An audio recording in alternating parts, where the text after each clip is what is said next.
Hey, I'm excited to talk about my leadership journey today.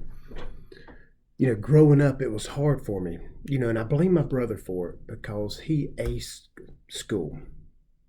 This every single time, every year. I remember when the report cards came through, conveniently at the, family table, he would slide his report card over to mom and dad and say, "Guess who made the honor roll?"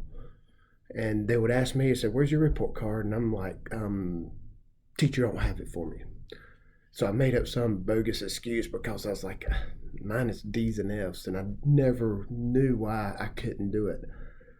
And I remember, I would wait until mom was about to drop us off in the car line because she was always kind of running late in the mornings.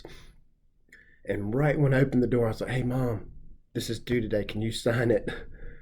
And of course, it was D's and F's, and I was just hoping to think that my mom would have a bad day that day where she wouldn't show my dad at the end of the day, but that never worked out.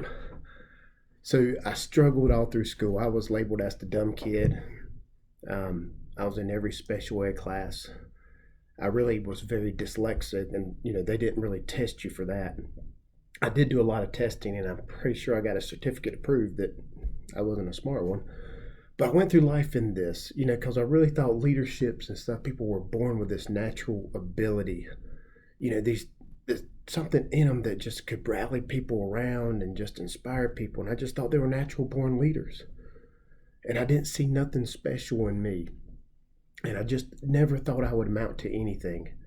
So I barely passed high school. I was the guy with the mustache in a freshman class, trying to pass high school, and I did. And my parents wanted me to do something else, go to college. I was like, it's just a waste of your time, and money. Really, really, it's just a waste of their money because I'm just not made for school. So we did settle for a year technical class in the automotive program because I can work on cars. So I did that for a year and graduated with honors. It was amazing. So I started my career as a technician, went to a dealership, and I was fine with that. I was like, well, this is how I retired. But there was something inside me that I knew that I could do more. And my wife was always the encourager. It's like, you could do more. And, I was just so hard on myself because all this stuff in my childhood, I kept coming back that, I'm not smart. I had a speech problem. All this stuff was just lingering right there. Until my owner of the dealership tapped me on the shoulder one day and offered me a manager position. And I was like, no, there's no way. I said, have you dealt with service customers? They're mean. I don't want to deal with that. And then I thought about it. It's like, that I want to try it.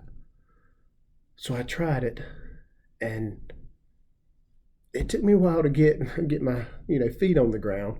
And the John Maxwell 5 levels of leadership on the scale from 1 to 5, I was probably a -10. I made a bunch of bad decisions, and it took me a while to get going. But what got me going was this one book. My mom bought it at a yard sale, and it was an autobiography of a successful CEO, Lee Iacocca, basically. And the reason my mom picked it up because he knew that guy, helped design the Ford Mustang, and she knew my dad and myself were Ford Mustang fans, so I read it, and it was a great book. And he has some little basic management leadership principles in that book. And I started applying those, and it started changing things. I was like, okay, well, maybe there's something to this.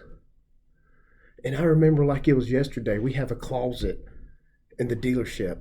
I always called it the forbidden closet because what it was just a junk closet, and nobody wanted to deal with it. If you didn't want it on your desk, you threw it in this closet. Well, I wanted to clean it up one day, and I cleaned it up, and there was just so much junk. I mean, 8 years of stuff has been pushed in here. And at the very bottom, I saw this red and black box. And I looked at it, and it had John Maxwell's 21 Laws of Leadership, and it was a VHS box set. And I had no idea who John Maxwell was. So I put it and I tossed it to the side, and I was like, it had leadership on it. I was like, well, what is this? So I took it home. I was like, I'm just going to listen to this. And I don't have a VHS player. So I YouTubed it basically and found them, and it kind of just opened my mind up. I was like, there's a lot to this. And it just opened us in that self growth mode where I wanted to grow myself. You know, what John Maxwell was saying really connected to me, and it really inspired me just to keep growing to the next level. And it's amazing how everything starts to open up, and it just started, things just started rolling together perfectly. And since then I've had 3 or 4 promotions. I started off as a technician at this company, and now I operate 6 of his locations. And I look back, and if it's something that I can do, dyslexic, speech problems, you know, almost barely didn't pass high school. With the right mindset and the growth plan, you can do it. If I can do it, anybody can do it. So no matter what your background is, I want to, inspire you that you can do it. So get out there and just start making things happen.